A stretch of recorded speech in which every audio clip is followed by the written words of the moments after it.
As I got out of the car, I threw my backpack on my shoulder and strutted towards the school. It was loud and full of people as always. Some loud and cheery, others groaning and dragging their feet, looking like they'd kill to go back to bed. Snooty teachers passed me, smiling at me yet frowning when looking at my classmates. But before we move on, make sure you like this video, subscribe to our channel, and turn on post notifications so you can be the first to watch our videos, or else everyone will find out your biggest secret. "Good morning, Tyler," said my math teacher. "Good morning, Miss Cliff," I replied.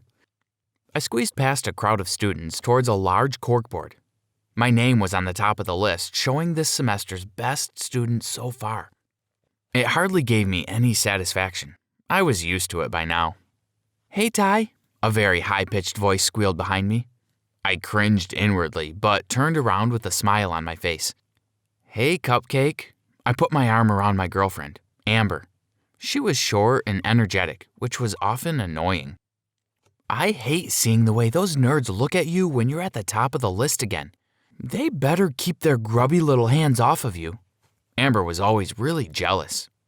One time, she put hot sauce in a teacher's coffee and laughed as the poor teacher ran out of the class just because she put a smiley on my test. I laughed her antics off, but it did bother me a little. As I entered the classroom, I jogged straight to the back and sat down at the chair next to the one in the corner. "Tyler, again, dude, just sit with us," one of my friends in the class said. "Can't, man. I told you, I gotta focus on math. Can't slip up." I dismissed him. A minute later, a short guy with greasy hair sat next to me in the corner chair, as usual. I always sat next to Alan, partly because I did need to focus, but there was another reason. He opened his backpack and pulled out a few sheets of paper, stapled together, and passed them to me under our desks. In return, I kicked a shoebox towards him.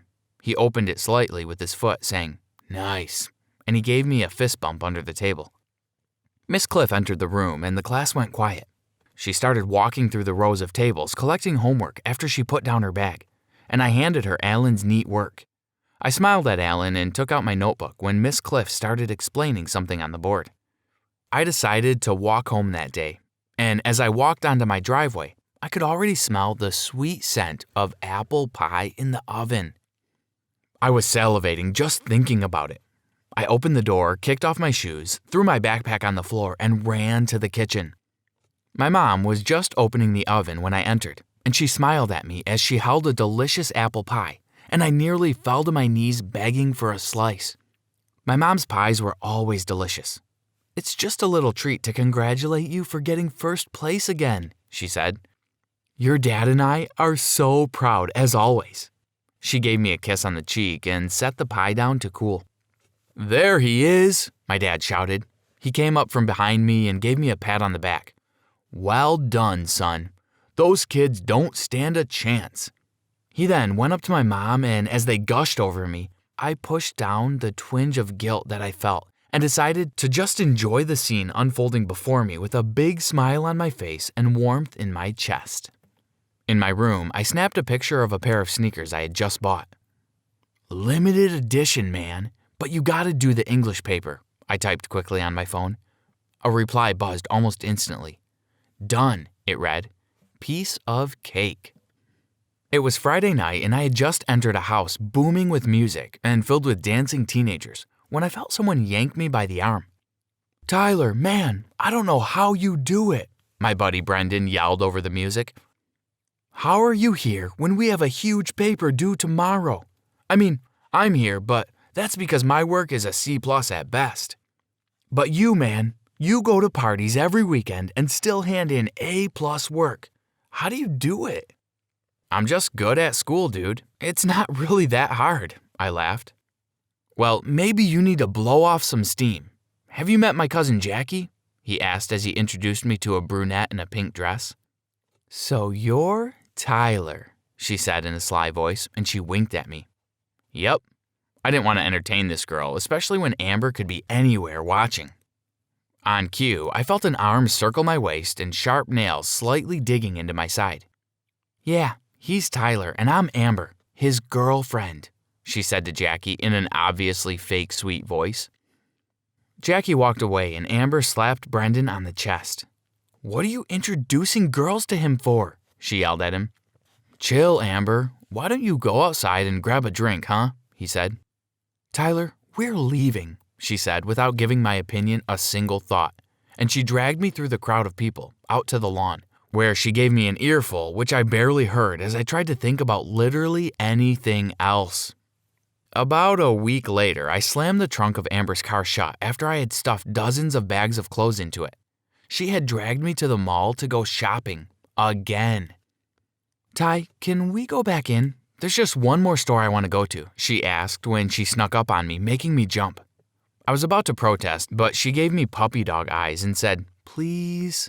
So I caved, not because I found it cute, but because I knew she was going to throw a fit if I said no. I dragged my feet back into the mall, and after going to 5 different stores instead of the promised single store, I was sick of shopping with Amber, and the expression on my face reflected that. "Amber, I'm tired. Can I just wait in the car?" I pleaded. No, not the car. Just wait out here. I'll be out in a sec," she said. So I stood outside the store waiting. She was not out in a sec, which I know because I kept checking my watch. So I went to the food court and got ice cream. By the time I got back to the store, Amber was still shopping inside. I was scrolling through my phone and having my ice cream when a beautiful girl approached me. She asked for directions to a store, but after I gave them to her, she didn't leave. She lingered, and after a few moments, she asked what my name was. "I'm Tyler," I said. "Nice to meet you, Tyler. I'm Mia." She took my hand and shook it, which I found odd. I noticed she looked like the exact opposite of Amber. She was a brunette while Amber was a blonde. She was wearing a jacket while Amber loved to have her arms and shoulders exposed. Her voice was much deeper than Amber's, but still feminine. "Can I have a lick of your ice cream?" she asked. "What?" I asked back. "May I please have a lick of your ice cream?" she repeated. Sure." I found it really strange and barely agreed, but I gave her my ice cream and we started talking. I started out friendly, but she began flirting with me, touching my arm and lingering, batting her lashes, playing with her hair. It was textbook flirting. I know it was wrong, but I wanted to hang out with her more, so I asked for her number. As she wrote it down, I heard a voice behind me. "Tyler, what the hell are you doing?"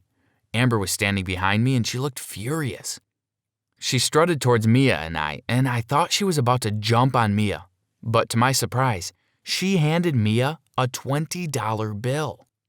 "Pleasure doing business with you," Mia said to Amber as she walked away. "What the hell, Tyler?" Amber shoved me. "You were going to cheat on me, weren't you?"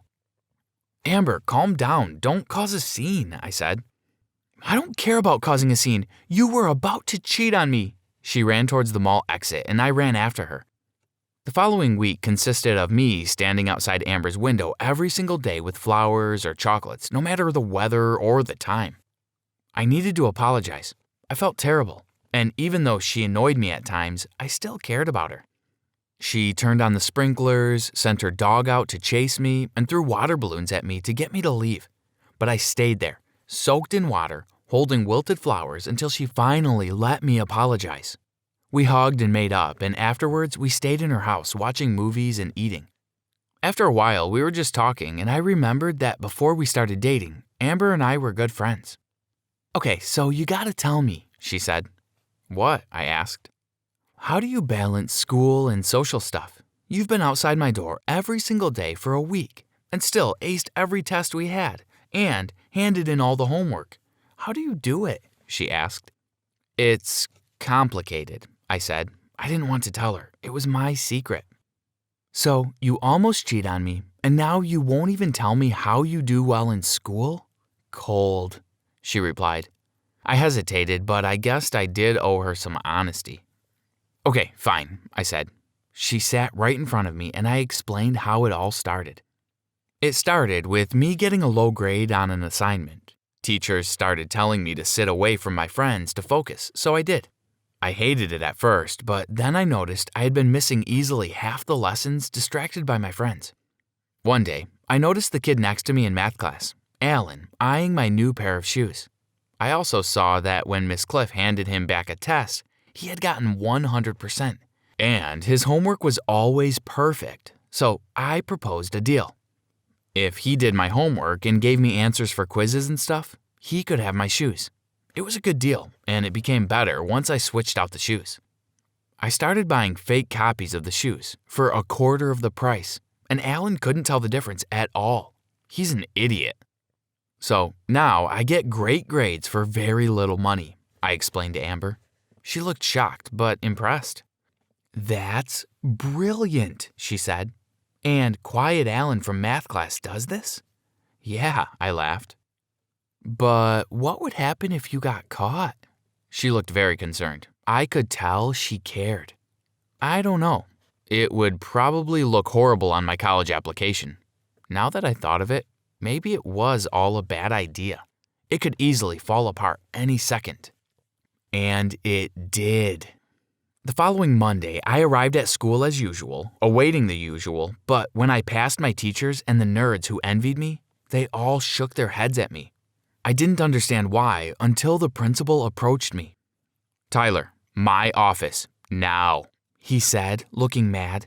I walked to his office down the hall, and when I entered, I saw Alan there. You scammed me, he yelled at me. You suck. I thought you were a good guy. What the?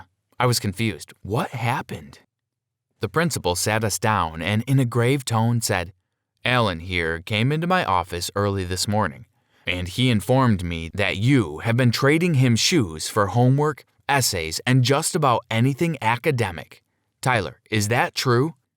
It felt like the world around me was crumbling. I had a knot in my stomach and my face went pale. Yes, I said, it's true. When I got home, my parents shouted from the living room. Expelled? Tyler, you got expelled? My mom questioned. Well, what else were they going to do with him? He's been cheating on everything for 2 years. He would probably have been held back if it wasn't for that kid. He doesn't deserve everything he gets, my dad shouted. As they yelled at each other instead of me, I checked my phone. There was a text from Amber. It read, Guess you got caught cheating twice, winky face.